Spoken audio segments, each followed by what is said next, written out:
அந்த வயதான புறா விதிக்கும் புத்திக்கும் எது பெரியது என்று சொன்னது. இந்த கதை மிகவும் ஊக்கமளிப்பதாகவும் அறிவூட்டுவதாகவும் இருக்கிறது. அதனால் கதையின் இறுதி வரை எங்களுடன் இருங்கள்.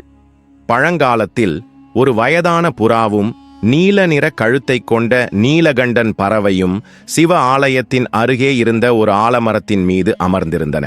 தினமும் அவை அங்குதான் உட்கார்ந்து பழகும். மேலும் முழு பக்தியுடன் சிவபெருமானை வழிபட்டு வந்தன. ஒரு நாள் நீலகண்டனும் புறாவும் உட்கார்ந்திருந்த போது நீலகண்டன் அந்த வயதான புறாவிடம் ஒரு கேள்வியை கேட்டான். ஓ நண்பனே புறாவே, விதியா பெரியதா அல்லது புத்தியா என்று கேட்டான். அதற்கு புறா சொன்னது, நண்பனே, உன்னுடைய இந்த கேள்வி மிகவும் சுவாரஸ்யமானதாகவும் சிந்திக்கத் தகுந்ததாகவும் இருக்கிறது. உன் இந்த கேள்விக்கான பதிலை உனக்கு ஒரு கதையின் மூலம் சொல்கிறேன். நீ அமைதியாக உட்கார், நான் உனக்கு கதை சொல்கிறேன். நீலகண்டன் சொன்னான். சரி என்று அமைதியாக உட்கார்ந்தான். அவன் தன் 2 காதுகளையும் அந்த வயதான புறாவின் ஒவ்வொரு வார்த்தையிலும் வைத்தான். மிகுந்த கவனத்துடன் அந்த கதையை கேட்டான். அந்த வயதான புறா கதையை தொடங்குகிறது. நண்பனே, பழங்காலத்தில் ஒரு முறை பிரம்மாவின் சபை கூடியிருந்தது. எல்லா தேவர்களும் சபையில் அமர்ந்திருந்தார்கள். விதியும் புத்தியும் கூட அங்கிருந்தார்கள். பிரம்மாவின் சபையில் உட்கார்ந்து பேசிக் கொண்டிருக்கும் போது விதிக்கும் புத்திக்கும் இடையே வாக்குவாதம் தொடங்கியது. அந்த விவாதம் அதிகமாகி போனபோது விதி சொன்னது, நான் செய்கிற வேலையை இந்த புத்தியால் செய்ய முடியாது. புத்தி சொன்னது, முட்டாளாக இருக்காதே, நான் யாரை விட்டு விலகுகிறேனோ அவன் பைத்தியம் பிடித்து இறந்து போகிறான். நீ எவ்வளவுதான் அவனுடன் இருந்தாலும் நான் இல்லாமல் அவனால் எதுவும் செய்ய முடியாது. விதி சொன்னது, ஏ முட்டாள் புத்தி, நான் யாரை விட்டு விடுகிறேனோ பிறகு நீ எவ்வளவுதான் அவனுடன் இருந்தாலும் அவனுக்கு எப்படி நல்லது நடக்க முடியும் என்று உனக்கு தெரியவில்லை. நான், அதாவது அவனுடைய விதி, அவனுடன் இல்லாவிட்டால் அவன் எப்போதாவது பாக்கியவானாகவோ அல்லது செல்வந்தனாகவோ ஆக முடியுமா? இல்லை, அது ஒருபோதும் நடக்காது. பிரம்மாவின் சபையில் இருவருக்கும் இப்படி வாக்குவாதம் அதிகரித்துக் கொண்டே போனது. இருவரும் ஒருவரோடு ஒருவர் சண்டையிட்டுக் கொண்டனர். புத்தி சொல்லிக் கொண்டிருந்தது, நான் தான் பெரியவள், நான் தான் சிறந்தவள். விதி சொல்லிக் கொண்டிருந்தது, இல்லை, நீ எப்படி என்னை விட பெரியவளாக இருக்க முடியும்? நான் தான் பெரியவன், நான் தான் சிறந்தவன். அப்போது பிரம்மதேவன் இருவரையும் சண்டையிடுவதை பார்த்தார். மனதிற்குள் நினைத்தார், விதியும் புத்தியும் இரண்டுமே சிறந்த தேவதைகள். இவர்கள் இருவரும் இந்த உலகத்தின் சக்தி வாய்ந்த மற்றும் செல்வாக்கு மிக்க தேவர்கள். இவர்கள் இப்படி ஒருவரோடு ஒருவர் சண்டையிடுவது சரியில்லை. இவர்களுடைய முடிவை நான் தான் எடுக்க வேண்டும். பிரம்மதேவன் புத்தியையும் விதியையும் பார்த்து, நீங்கள் இருவரும் ஏன் சண்டையிடுகிறீர்கள் என்று கேட்டார். விதி சொன்னது, பிரம்மதேவா, நான் எந்த மனிதனை விட்டுவிடுகிறேனோ அந்த மனிதன் என்ன செய்ய முடியும்? அவன் தன் வாழ்நாள் முழுவதும் வறுமையிலும் தரித்திரத்திலும் கழிப்பான். அவன் தன் வாழ்க்கையில் ஒருபோதும் மகிழ்ச்சியாக இருக்க முடியாது. இதை கேட்டதும் புத்தி உடனே சொன்னது, இல்ல பிரம்மதேவா, விதி பொய் சொல்கிறது. நான் யாரை விட்டு விடுகிறேனோ பிறகு விதி அந்த மனிதனுடன் எவ்வளவுதான் இருந்தாலும் அவன் ஒன்றும் செய்ய முடியாது. அறிவில்லாத மனிதன் இறந்தவனுக்குச் சமம். பிரம்மதேவன் இருவரின் பேச்சையும் கவனமாக கேட்டார். அவர்களின் பேச்சை கேட்ட பிறகு பிரம்மதேவன் மனதிற்குள் யோசிக்க ஆரம்பித்தார். இவர்கள் இருவரின் பிரச்சனையும் மிகவும் தீவிரமாக இருக்கிறதே, இதை எப்படி தீர்ப்பது?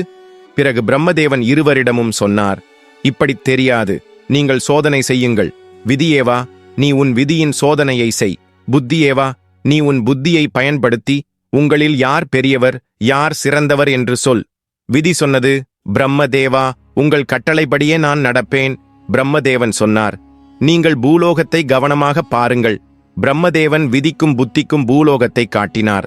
பாருங்கள், இந்த காட்டில் ஒரு ஏழை கிழவியும் அவளுடைய ஒரே 20 வயது மகனும் குடிசை போட்டு வசிக்கிறார்கள். அவர்கள் மிகவும் ஏழைகள். அவர்களுக்கு சாப்பிட ஒரு பருக்கை அரிசி கூட கிடைக்கவில்லை. இப்போது நீங்கள் இருவரும் இவர்கள் மீது உங்கள் விதி மற்றும் புத்தியின் சக்தியை பயன்படுத்துங்கள்.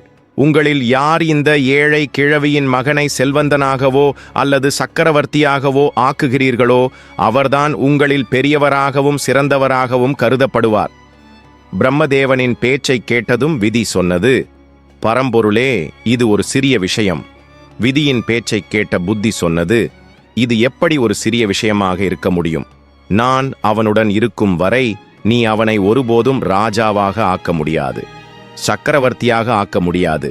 விதி சொன்னது, புத்தி, உனக்கு தெரியாது, நான் அவனுடன் இருந்தால் அவனை ராஜாவாக மட்டுமல்ல ஒரு பெரிய சக்கரவர்த்தியாக ஆக்குவேன். புத்தி சொன்னது, சரி, நாம் இருவரும் இதிலேயே நம் சக்தியை பயன்படுத்துவோம். இதன் மூலம் நம் பிரச்சனைக்கு ஒரு முடிவு வந்துவிடும். யார் வெற்றி பெறுகிறாரோ அவரே சிறந்தவராக கருதப்படுவார். இதன் பிறகு விதி பிரம்மதேவனிடம் சொன்னது, பிரம்மதேவா, முதலில் என் மேன்மையை நிரூபிக்க எனக்கு அனுமதி கொடுங்கள். நான் இங்கிருந்து போய் அந்த பையனை சக்கரவர்த்தியாக்க எனக்கு கட்டளையிடுங்கள். பிரம்மா சொன்னார். சரி. பிரம்மதேவன் சொன்னதும் புத்தி பிரம்மதேவனிடம் சொன்னது, பிரம்மதேவா, நான் இந்த பையனுடன் விட்டு வருகிறேன். அவள் சொன்னதை கேட்ட விதி, சரி, நீ இப்போது அவனை விட்டுவிட்டு பிரம்மலோகத்திற்கு வா என்றான். புத்தி விதியிடம் சொல்ல ஆரம்பித்தாள். விதி, ஜாக்கிரதையாக இரு. அவனை சக்கரவர்த்தியாக்கப் போய் கொன்றுவிடாதே. அந்த மனிதன் சாகக்கூடாது. விதி சொன்னான், புத்தி, நீ இதையெல்லாம் தூரத்திலிருந்து பார்த்து கொண்டிரு. இன்று உனக்கு தோல்வி நிச்சயம். ஏனென்றால் நான் தான் உன்னை விட சக்தி வாய்ந்தவன். புத்தி சொன்னாள், சரி, நான் இப்போதே அந்த பையனை விட்டு விடுகிறேன். இப்படிச் சொல்லிவிட்டு புத்தி அவனை விட்டு போனாள். புத்தி அவனை விட்டு போனதும் அந்த பையன் தன் சுய புத்தியை இழந்தான். ஒரு குணமில்லாதவனாக மாறிப்போனான். பைத்தியக்காரனாகவும் முட்டாளாகவும் ஆனான். இப்போது விதி தன் வேலையை செய்யத் தொடங்குகிறது. அந்த மனிதனிடம் எதுவும் இல்லை என்று பார்க்கிறது. ஒரு புல்லால் வேயப்பட்ட குடிசை இருக்கிறது. 3 ஆடுகள் மட்டுமே கட்டப்பட்டிருக்கின்றன. அந்த பையன் அந்த ஆடுகளுக்கு இலைத்தழைகளை வெட்டி கொண்டு வந்து மேய்க்கிறான். அவன் நாள் முழுவதும் இதிலேயே கழித்து விடுகிறான். அவனுடைய நிலையை பார்த்து விதி யோசிக்கிறது. இவனுக்கு போட நல்ல உடைகள் இல்லை, காலில் போட ஷூ கூட இல்லை. இப்போது நான் இவனுக்கு துணை நிற்கிறேன், இவனை ராஜாவாக ஆக்குவேன். விதி தன் போக்கை மாற்றியது. அந்த மேய்ப்பன் சென்ற வழியில் விதி ஒரு அழகான தங்க ஷூக்களை வைத்தது. அந்த பையனின் கவனம் அந்த ஷூக்கள் மீது சென்றது. ஆனால் அவை தங்க ஷூக்கள் என்று அவனால் அடையாளம் காண முடியவில்லை. அவனுக்கு காலில் போட ஷூக்கள் மட்டும்தான் தேவைப்பட்டன. அதனால் அவன் அந்த தங்க ஷூக்களை அணிந்து கொண்டு யோசிக்க ஆரம்பித்தான். சரி, ஷூக்கள் கிடைத்துவிட்டன. இது எனக்கு நீண்ட நாட்களுக்கு உதவும். இனிமேல் காட்டில் புல் கொண்டு வரும்போதும் ஆடுகளை மேய்க்கும் போதும் என் காலில் மூள் குத்தாது. அந்த ஷூக்களை அணிந்து கொண்டு அவன் தன் வீட்டிற்கு வருகிறான். தினமும் அவனுடைய இந்த வழக்கம்தான் நடந்து கொண்டிருந்தது. அவன் காட்டில் ஆடுகளை மேய்க்கப் போவான். காட்டில் இருந்து இலைத்தழைகளை வெட்டி கொண்டு வந்து ஆடுகளை மேய்த்து கொண்டிருந்தான். அவனுடைய தாயின் புத்தியும் அழிந்துவிட்டது. ஏனென்றால் புத்தி அவளையும் விட்டு போயிருந்தது. விதி அந்த மேய்ப்பனுக்கு நன்றாக துணை நின்றது. ஆனால் அவன் வாழ்க்கையில் எந்த மாற்றமும் வரவில்லை. விதி யோசிக்க ஆரம்பித்தது. நான் இவனை சக்கரவர்த்தியாக்க சபதம் எடுத்தேனே, ஆனால் இவன் எனக்கு முட்டாள் அல்லது பைத்தியக்காரன் மாதிரி தெரிகிறான். இவனுடைய நடத்தை பைத்தியக்காரர்கள் மற்றும் முட்டாள்கள் மாதிரி ஆகிவிட்டது. இதையெல்லாம் பார்த்து கொண்டிருந்த புத்தி விதியிடம் சொன்னாள், நான் அவனை விட்டுவிட்டேன். நான் யாரையாவது விட்டுவிட்டால் அவர்கள் இப்படித்தான் நடந்து கொள்வார்கள். விதி புத்தியிடம் சொன்னான், நீ என்ன செய்ய முடியும் என்று நானும் பார்க்கிறேன். இனி நீயும் நான் என்ன செய்ய முடியும் என்று பார்ப்பாய். அந்த நாட்டுக்கு அருகில் சந்திரசேனன் என்ற ஒரு ராஜா இருந்தார். அவருக்கு ஒரு வியாபாரி இருந்தார். அவர் வெவ்வேறு நாடுகளுக்கும் இடங்களுக்கும் சென்று வியாபாரம் செய்து வந்தார். அந்த வியாபாரியிடம் வியாபாரம் செய்ய சில ஒட்டகங்கள் இருந்தன. அவர் ஒட்டகங்களில் பித்தளையை ஏற்றிக்கொண்டு போய் மற்ற நாட்டில் வியாபாரம் செய்து வந்தார். ஒரு நாள் அந்த வியாபாரி அந்த மேய்ப்பன் வசித்ததும் ஆடுகளை மேய்த்து கொண்டிருந்ததுமான அதே காட்டு வழியாகச் சென்று கொண்டிருந்தார். அந்த வியாபாரி ஒட்டகங்களை ஓட்டிக்கொண்டு போய்க் கொண்டிருந்தார். அப்போது போகும் வழியில் அந்த மேய்ப்பனின் கால்களை பார்த்தார். அந்த மேய்ப்பனின் கால்களில் தங்க ஷூக்கள் இருந்ததையும் அவன் அவற்றை பொருட்படுத்தாமல் இருந்ததையும் வியாபாரி பார்த்தார். இதை பார்த்தால் அவனுக்கு தங்க ஷூக்களை பற்றி தெரிந்திருக்க வாய்ப்பில்லை என்று தோன்றியது. வியாபாரி தன் ஒட்டகத்திலிருந்து இறங்கி அந்த மேய்ப்பனிடம் கேட்க ஆரம்பித்தார். தம்பி, இந்த ஷூக்களை எங்கிருந்து கொண்டு வந்தாய்? அந்த மேய்ப்பன் அந்த வியாபாரியிடம் சொன்னான், இந்த ஷூக்கள் எனக்கு இந்த காட்டில் வழியில் கிடந்தன. வியாபாரி அந்த மேய்ப்பனிடம் கேட்டார், இந்த ஷூக்களை விற்க விரும்புகிறாயா? அதற்கு அந்த மேய்ப்பன் சொன்னான், நிச்சயமாக விற்று விடுவேன். இவற்றை அணிந்து எனக்கு ரொம்ப நாளாகிவிட்டது. ஆனால் இவை கிழியவோ உடையவோ இல்லை. இவை ரொம்ப நாளாக இப்படியே இருக்கின்றன. வியாபாரி மேய்ப்பனிடம் சொன்னார், இந்த ஷூக்களை எனக்கு விற்றுவிடு. இந்த ஷூக்களுக்கு பதிலாக நீ என்ன கேட்டாலும் என்னிடம் இருந்து வாங்கிக்கொள். அந்த மேய்ப்பன் வியாபாரியிடம் சொன்னான், இந்த ஷூக்களுக்கு பதிலாக எனக்கு அதிகமாக எதுவும் வேண்டாம். ஒரு மரக்கால் அரிசி மட்டும் போதும். அது எனக்கும் என் அம்மாவுக்கும் 2 வேளை சாப்பாடுக்கு உதவும். நாங்கள் பசியால் சாகிறோம். அவன் அந்த தங்க ஷூக்களை ஒரு மரக்கால் அரிசிக்கு வியாபாரியிடம் கொடுத்து விட்டான். தங்க ஷூக்களை பெற்ற அந்த வியாபாரி மிகவும் சந்தோஷப்பட்டான். அந்த வியாபாரி அந்த மேய்ப்பனுக்கு ஒரு மரக்கால் அரிசியை கொடுத்துவிட்டு போய்விடுகிறான். அப்போது புத்தி விதியிடம் சொன்னாள், விதி, பார்க்கவில்லையா? உன் ஷூக்கள் ஒரு மரக்கால் அரிசிக்கு விற்றுவிட்டன. உனக்கு புரிகிறதா? உன் தங்க ஷூக்கள் ஒரு மரக்கால் மாவில் போய்விட்டன. புத்தியின் பேச்சை கேட்ட விதி சொன்னான், புத்தி, நீ கவலைப்படாதே. நான் யாருக்கு துணை நிற்கிறேனோ அவனை எந்த ராஜாவுமே தடுக்க முடியாது. நான் அவனை ஒரு பெரிய சக்கரவர்த்தியாக ஆக்கியே தீருவேன். புத்தி சொன்னாள், விதி, நீ என் இல்லாமல் எதுவும் செய்ய முடியாது. பார், நீ அவனை நிச்சயம் கொன்று விடுவாய். பாவம், அவன் ராஜா ஆவதற்குள் எங்கேயாவது இறந்துவிடப் போகிறான். விதி சொன்னான், புத்தி, நீ என்ன பேசுகிறாய்? பார், இப்போது நான் என்ன செய்கிறேன் என்று. இவ்வளவு சொல்லிவிட்டு விதி மறுபடியும் அந்த மனிதனிடம் வருகிறது. விதி தங்கம், வெள்ளி மற்றும் விலைமதிப்பற்ற வைரக்கற்கள் பதிக்கப்பட்ட இன்னொரு ஜோடி தங்க ஷூக்களை அதே வழியில் வைத்தது. எந்த வழியில் மேய்ப்பன் ஆடுகளுக்கு இலைகள் எடுக்க காட்டுக்குச் சென்று கொண்டிருந்தானோ அந்த வழியில். அந்த மேய்ப்பனுக்கு மறுபடியும் தங்க ஷூக்கள் கிடைத்ததும் அவன் மிகவும் சந்தோஷப்பட்டான். அந்த வியாபாரி ஏற்கனவே கிடைத்த தங்க ஷூக்களை பார்த்து மிகவும் சந்தோஷமாக இருந்தான். நடந்து போகும்போது அவன் யோசிக்க ஆரம்பித்தான், நான் ஏன் இவற்றை என் ராஜாவுக்கு பரிசாக கொடுக்க கூடாது?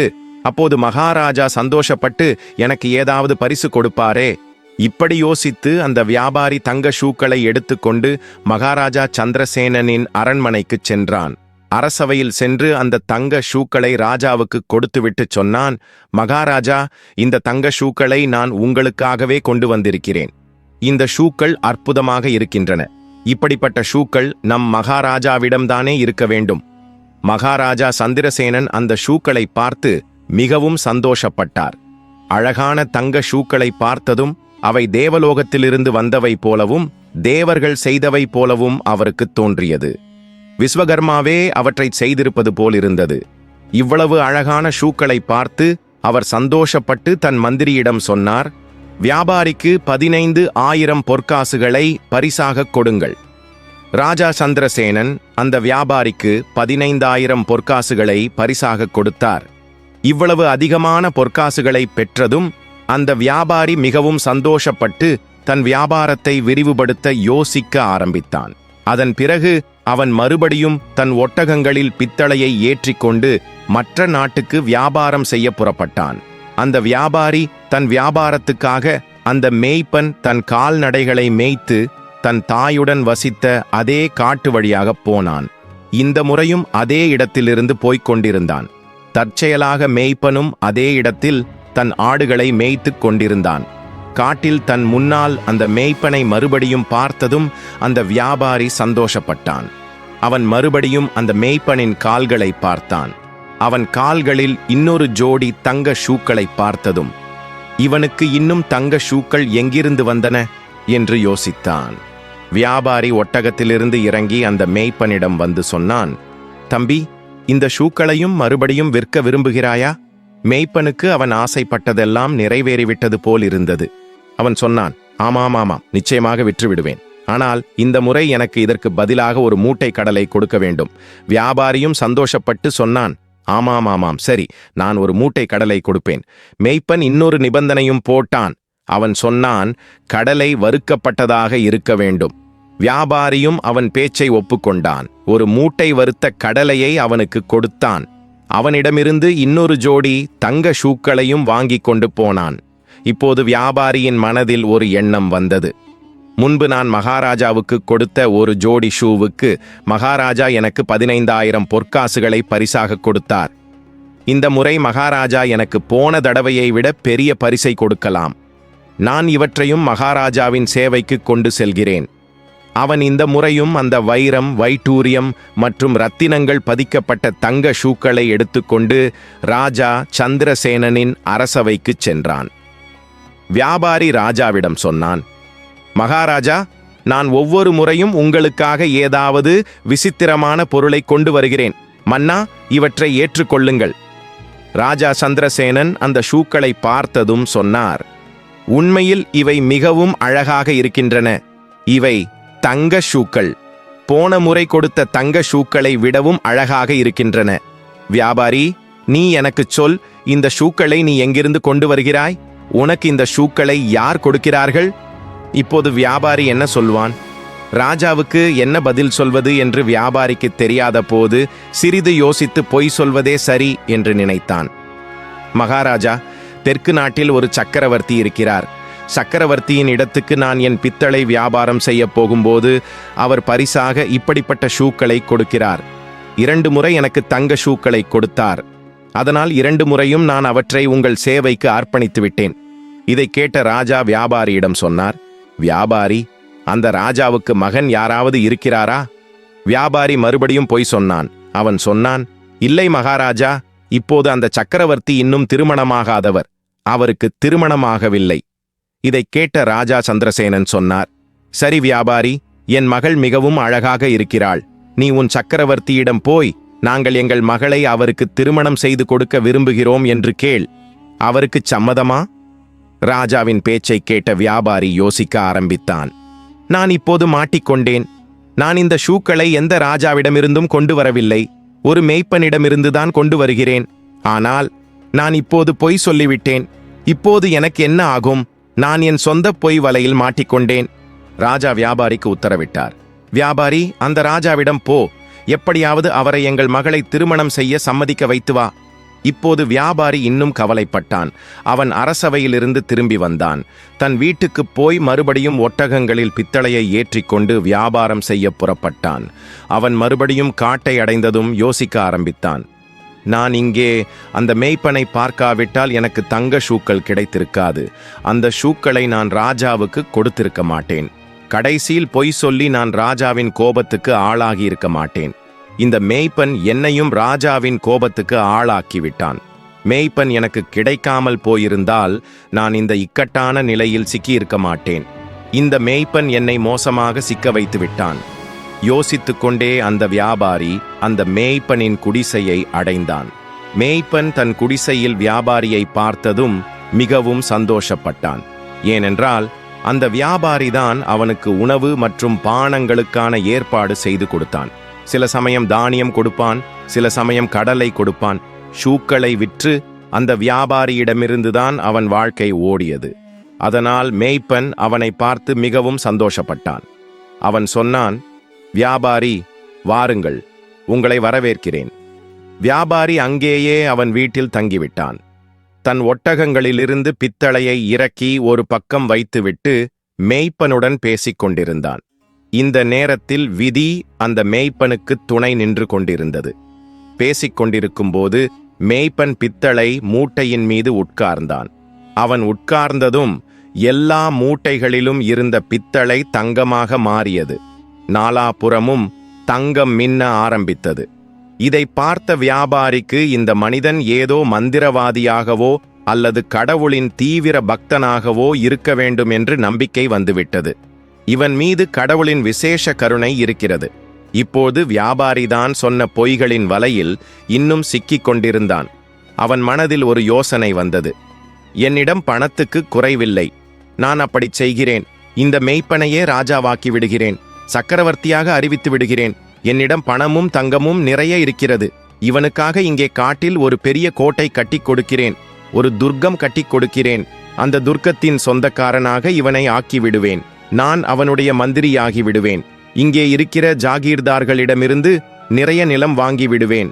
இந்த மாதத்துக்கு இன்னும் 2 மாதங்கள் கழித்து ராஜாவிடம் போய் சொல்லிவிடுவேன், இவன்தான் சக்கரவர்த்தி. இப்போது வியாபாரி சதி செய்ய ஆரம்பித்தான். விதி புத்தியிடம் சொன்னான், புத்தி, நான் என்ன செய்கிறேன் என்று பார்த்து கொண்டே இரு. பார், இதே வியாபாரி இப்போது மேய்ப்பனை சக்கரவர்த்தியாக்குவான். புத்தி மறுபடியும் விதியிடம் சொன்னாள், ராஜா ஆவதற்குள் இவன் இறந்துவிடப் போகிறான். ஏனென்றால் இப்போது இவனுக்கு புத்தி இல்லை. விதி இதை கேட்டதும் சொன்னான், புத்தி, நீ இவ்வளவு கர்வம் கொள்ளாதே. நீ உன் அதிகமாக மூளையை கசக்காதே. இவன் நிச்சயமாக சக்கரவர்த்தியாகுவான். மறுபுறம் வியாபாரி மேய்ப்பனிடம் சொல்ல ஆரம்பித்தான். மேய்ப்பனே, நான் உன்னை இங்கேயே சக்கரவர்த்தியாக ஆக்குகிறேன். நீ தங்குவதற்கு ஒரு பெரிய அரண்மனையும் கட்டிக் கொடுப்பேன். வியாபாரியிடம் புத்தி இருந்தது. ஏனென்றால் புத்தி அவனுக்கு துணை நின்று கொண்டிருந்தது. ஆனால் புத்தி மேய்ப்பனையும் அவன் தாயையும் விட்டுப் போயிருந்தது. மேய்ப்பன் வியாபாரியிடம் சொன்னான், தம்பி, சரி, உனக்கு எது சரி என்று தோன்றுகிறதோ அதைச் செய். ஆனால் ஒரு விஷயம், என் ஆடுகளை விட்டுவிடாதே. நான் இந்த ஆடுகளை எப்போதும் என் பக்கத்திலேயே வைத்துக் கொள்வேன். மேய்ப்பனிடம் புத்தி இல்லையே. அவன் பேச்சைக் கேட்ட வியாபாரி யோசிக்க ஆரம்பித்தான். இந்த மனிதன் எவ்வளவு பெரிய முட்டாள்! நான் இவனை ராஜா ஆக்கிக் கொண்டிருக்கிறேன். இவனுக்கு ஆடுகளை பற்றிய கவலை. என்னென்ன பேசுகிறான்! இருந்தாலும் வியாபாரி சொன்னான், சரி. வியாபாரியின் மனதில் ராஜாவை பற்றிய பயம் இருந்தது. ராஜா அவனிடம் அந்த சக்கரவர்த்தியிடம் கேட்டு வரச் சொன்னார். தன் மகளை அவருக்கு திருமணம் செய்து கொடுக்க வேண்டும் என்றும் சொன்னார். அதனால் அந்த மேய்ப்பனை சக்கரவர்த்தியாக்கும் முயற்சியில் வியாபாரி மேய்ப்பனின் பேச்சை பொருட்படுத்தவில்லை. அவன் கோட்டைக்கு அடிக்கல் நாட்டினான். கட்டுமான பணியை தொடங்கினான். சீக்கிரமே அவன் மேய்ப்பனுக்காக ஒரு பெரிய அழகான பிரம்மாண்டமான அரண்மனையை கட்டி முடித்தான். வியாபாரி சுற்றியிருந்த ஜாகீர்தார்கள் எல்லாரிடமும் நிலம் வாங்கி மேய்ப்பனுக்காக ஒரு சேனையும் உருவாக்க ஆரம்பித்தான். வேலைக்காரர்கள், அடிமைகள், பணிப்பெண்கள் வைத்தான். இதையெல்லாம் பார்த்த அந்த புத்தி இல்லாத மேய்ப்பன் மனதிற்குள் யோசிக்க ஆரம்பித்தான். இந்த வியாபாரி எங்கிருந்து வந்தானோ தெரியவில்லை. இவன் எங்கள் வாழ்க்கையை நாசமாக்கிவிட்டான். இப்போது எனக்கு என் ஆடுகளை மேய்க்க கூட நேரம் கிடைப்பதில்லை. இவன் எப்போதும் பேசிக்கொண்டே இருக்கிறான். மேய்ப்பனின் நிலை அப்படித்தான் இருந்தது. அவன் ஆடுகளை காட்டுக்கு ஓட்டிச் சென்று மேய்த்துவிட்டு திரும்ப கொண்டு வருவான். வியாபாரி அவனுக்காக ராஜ உடைகள் தைத்துக் கொடுத்தான். அவன் தலையில் கிரீடம் வைத்தான். ஆனால் மேய்ப்பன் தன் சுபாவத்தை மாற்றவில்லை. அவன் வியாபாரியிடம் சொன்னான், உனக்கு எது சரி என்று தோன்றுகிறதோ அதை செய். ஆனால் என் ஆடுகள் எங்கும் போகக்கூடாது. என் ஆடுகள் போய்விட்டால் நான் உன்னை உயிரோடு விடமாட்டேன். நீ இவ்வளவு கூட்டத்தை கூட்டிவிட்டாய். எங்கள் வாழ்க்கையை நாசமாக்கிவிட்டாய். வியாபாரி சொன்னான், ஏ மேய்ப்பனே, நான் உன்னை ராஜா ஆக்கிவிட்டேன். நான் உன் மந்திரியாக இருப்பேன். ஆனால் அந்த மேய்ப்பனுக்கு இதெல்லாம் எதுவும் புரியவில்லை. நண்பர்களே, இப்போது விதி புத்தியிடம் சொன்னான், புத்தி பார், நான் இந்த மேய்ப்பனை ராஜா ஆக்கிவிட்டேன். இப்போது இவன் ஒரு கோட்டைக்கு சொந்தக்காரனாகிவிட்டான். புத்தி சொன்னாள், ஏ விதி, நீ ஏன் பொய் சொல்கிறாய்? இங்கே அமர்ந்திருக்கும் எல்லா தேவர்களும் நீ அவனை ராஜாவாக்கினாயா இல்லையா, அல்லது அவன் இன்னும் அதே மேய்ப்பனாக இருக்கிறானா என்று முடிவு செய்வார்கள். நண்பர்களே, இப்போது பிரம்மதேவன் சொல்ல ஆரம்பித்தார், விதி, இந்த மேய்ப்பனில் இதுவரை எந்த மாற்றமும் இல்லை. இவன் இன்னும் அதே மேய்ப்பனாகத்தான் இருக்கிறான். நீ இன்னும் ஜெயிக்கவில்லை. இப்போது புத்தி சொல்ல ஆரம்பித்தாள், பிரம்மதேவா, அது நடக்கவே நடக்காது. ஏனென்றால் நான் மேய்ப்பனுக்கு துணை நிற்கும் வரை மேய்ப்பன் ராஜாவாக மட்டுமல்ல, அவனுடைய உயிருக்கும் ஆபத்து வந்துவிடும். அவன் முட்டாள்தனமாக நடந்து இறந்து போவான். ஆனால் விதி சொன்னான், புத்தி, நான் அவனுக்கு துணை நின்றால் நீ ஒன்றும் செய்ய முடியாது. நீ உட்கார்ந்து வேடிக்கை பார்த்து கொண்டீர். விதி மறுபடியும் அந்த மேய்ப்பனிடம் வருகிறது. வியாபாரி என்ன செய்தான்? அந்த மேய்ப்பனின் 3 ஆடுகளையும் ஆடுகள் வாங்குபவருக்கு விற்றுவிட்டான். தன் ஆடுகள் விற்கப்பட்டது மேய்ப்பனுக்கு தெரிந்ததும் அவன் உரக்க கத்த ஆரம்பித்தான். ஆழ ஆரம்பித்தான்.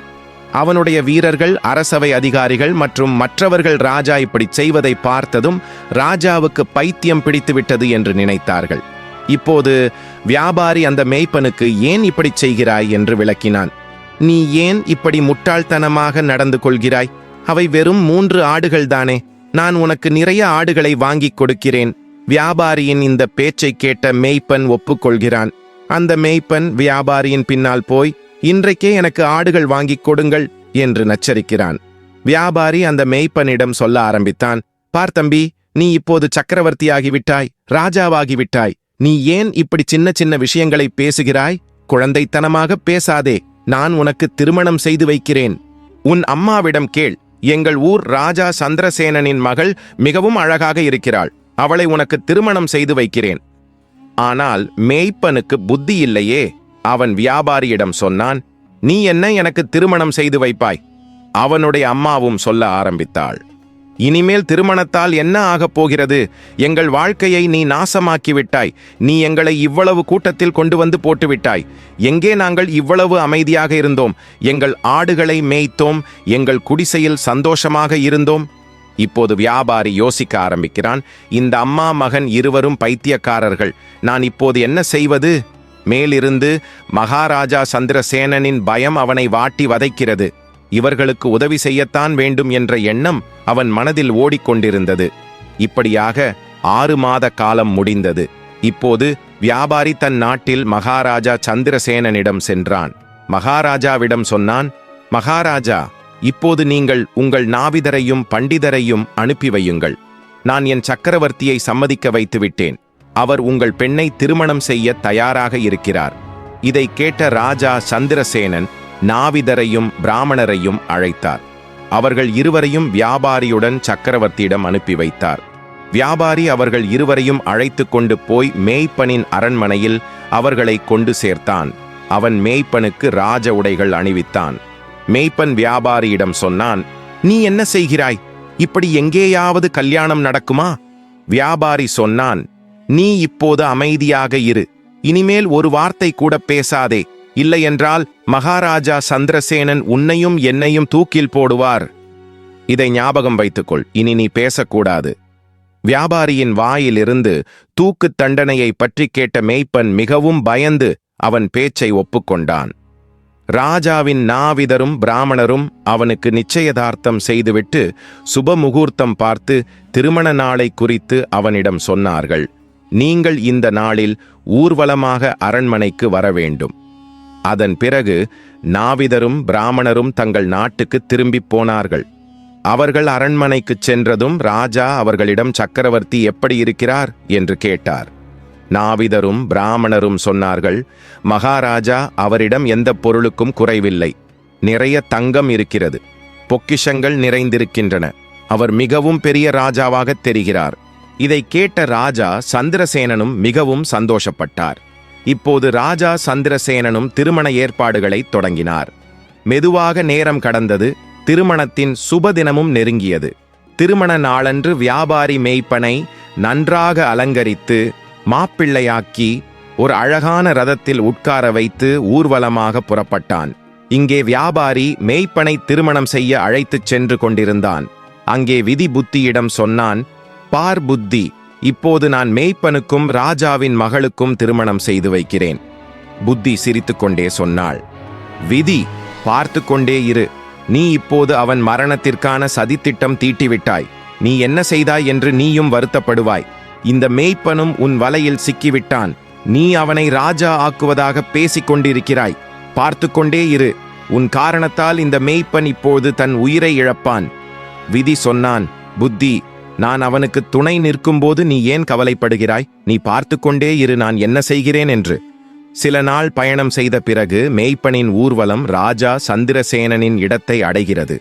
ஊர்வலம் வந்துவிட்டதை பார்த்த ராஜா தன் மந்திரிகளுடன் நிறைய பரிசுகளுடன் ஊர்வலத்தை வரவேற்க நகர வாயிலை நோக்கி புறப்பட்டார்.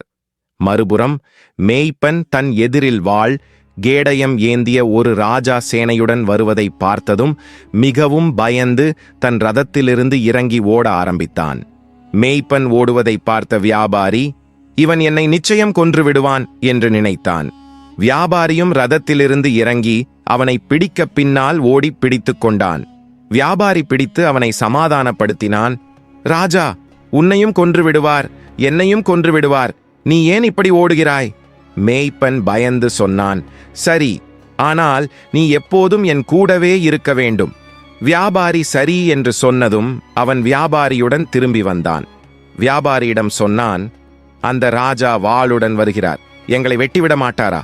வியாபாரி சொன்னான், கவலைப்படாதே, அவர் உன்னை எதுவும் செய்ய மாட்டார். உனக்கு திருமணம் நடக்கும். உனக்கு மணப்பெண் கிடைப்பாள். நீ பயப்படாதே.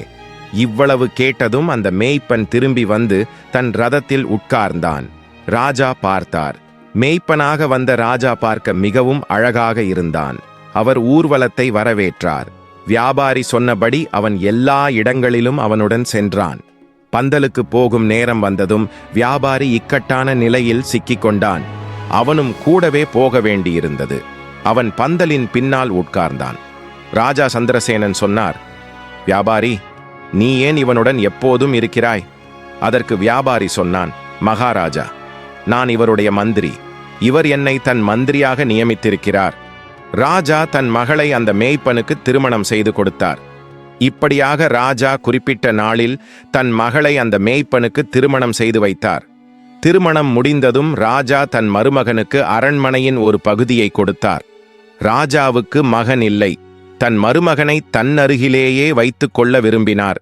இதனால் ராஜ சிம்மாசனம் பிறகு அவனுக்கு கிடைக்கும். இப்போது வியாபாரிக்கு தங்க வேறொரு இடம் கொடுக்கப்பட்டது.